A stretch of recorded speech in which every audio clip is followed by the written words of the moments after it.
On a couch. On a couch in a closet. Dang it. On a couch. On a couch. On a couch. But one kid. Hello and welcome back to Two Kids on a Couch. My name is Robert Darling and I am the less productive of the two kids. So I will not be completing any household chores today. I'll just be sitting around and talking about theater. I guess I could go for a walk. Yeah, let's go for a walk. Yeah, see, this is good. Fresh air, pollen, I love it. Perfect time to tell you about one of the revivals for Best Musical this year, Company. So Company is the classic show by Stephen Sondheim and George Firth that follows Bobby, a 30-something in New York City, as they have a series of vignettes with their mostly married friends and contemplate what it means to be single and to be alive in New York City. This revival is a transfer from London. It played there in 2018. And the really exciting thing about it is gender bent, which we love. Traditionally, Bobby with a Y is played by a man. In this production, it's Bobby with an IE, played by a woman, Katrina Lenk. And several of the other characters have been gender bent as well. In changing the genders around, we do some really interesting things in redefining and commenting on gender roles. For example, a bachelor at 35 is running into different, we'll call it biological deadlines, than a woman who's 35 and unmarried. As you know, one of my favorite things for revivals to do is to really upend the story and tell it in a whole new way, and Marion Elliott is amazing at doing that. She's one of my favorite directors out there, and I'm so excited to do that with this production of Company. Everything I've read says it's truly wonderful. This was one of the last things that Sondheim was able to work on before he died. He helped rewrite some of the lyrics, and Marion Elliott rewrote some of the scripts to account for the gender swaps. They've got a top-notch Broadway cast here, just stacked with stars. They all do an amazing job. They all started working on this before the pandemic, kept going through the whole thing. They got almost everybody back for the show. It really is a beautiful, beautiful production that was very well received and very well recognized at this year's Tony nominations. Company received 8 nominations in this year's Tony Awards, including Best Revival, Best Performance by an Actor in a Featured Role for Matt Doyle, Best Performance by an Actress in a Featured Role for Patti LuPone and Jennifer Samard, as well as Best Scenic Design, Best Lighting Design, Best Sound Design, and Best Orchestrations.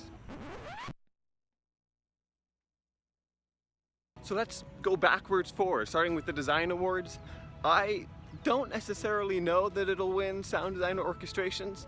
It's not my pick for Orchestrations, at least. Sound Design could be anyone's game. That's a really hard thing to know without being in the theater. I'll say that for my own sake, I don't want it to win, maybe either of them, but the design was really strong this year, and I do know those tend to get kind of clumped together. So if I was a betting man, Company might actually be my pick for both sound design and orchestrations. Mostly that's because it had really stellar scenic and lighting. So for being honest, Company isn't usually a spectacle show. It doesn't need to have exciting scenic or lighting design. Usually it's just a showcase for an interesting director and a talented cast.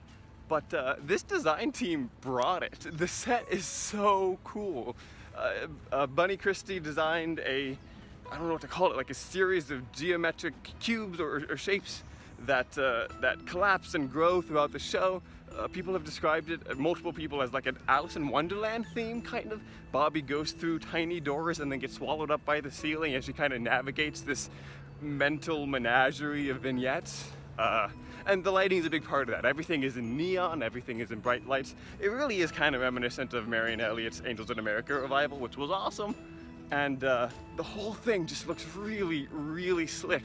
There's also lots of little, I don't know if you call it Easter eggs. Bobby's turning 35, and so they intentionally hide the number 35 in lots of different places on the sets and in the costumes and everything, which is a really neat effect. There just seems to be so much intentionality in a design that usually doesn't need much that I think it's gonna get recognized. It is my pick to win Best Set, certainly, Best Lighting, probably, and kind of because of that, I think it might have a good shot of sweeping a couple of the design awards. So now we can move on to the performance categories. I think Matt Doyle actually has a pretty good chance at winning. My understanding is this is his first time to be eligible for a nomination. He's done a lot of work on Broadway, but mostly as like a replacement or in the ensemble, and a lot of original work off Broadway. But now that he's actually originating, it's revival, but originating a role here and is eligible to be nominated, I think the Tony voters are going to want to honor him. He's been around for a long time, done a lot of good work, and he does an amazing work in this show.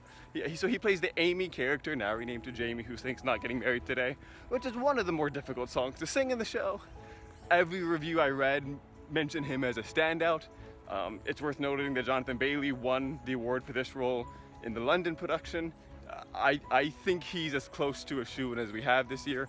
Lots of talented men nominated, but when I look at the spread, I think Matt Doyle has a great shot, and I couldn't be happier. He's amazing. As for the women, I'll start by saying I don't think Jennifer Samard has much of a chance. I think it's cool that she was nominated. The role she played, Sarah, is not usually like a standout role. So the fact that she even got the nomination is great. She doesn't really even have much of a song. She just, I guess, is very funny, which is awesome. But I think all the eyes are really on Patti LuPone this year. I'll be honest, and this might get me canceled, I've never quite gotten the Patti LuPone hype, and I've also never quite gotten the Joanne hype. People talk about Ladies Who Lunch as being this amazing ballad for the ages, and they also talk about Patti LuPone being this goddess diva.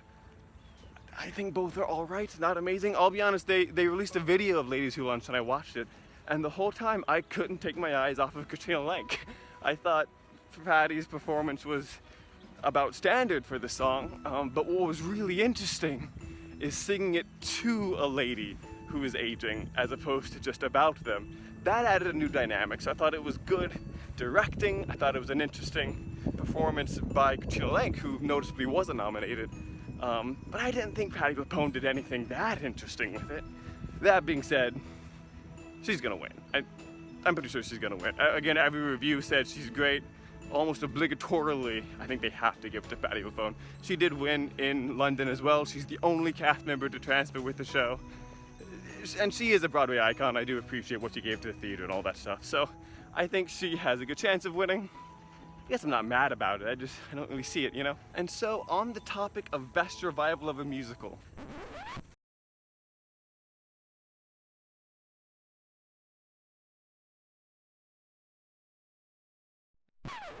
I think it's gonna win. Straight up, I'll just say that. I think if Caroline or Change was still running, it'd be tighter. I think, I don't know which revival I like better, but I think there's gonna be a lot of people who love Marianne Elliott, who love this cast, who want to honor Sondheim, and this one is still running, and it is very, very good. So I think it's, again, pretty much a shoo-in. I'd be surprised if Company lost Best Revival of a Musical, and I really do think it'll be well deserved. All right, and that'll do it for us today. I'm gonna head on home. I hope you weren't blinded by the sun too much today. Thank you for watching. Feel free to like, comment, subscribe, all that stuff. Keep an eye out for the other episodes to learn about the other shows, and we'll catch you next time.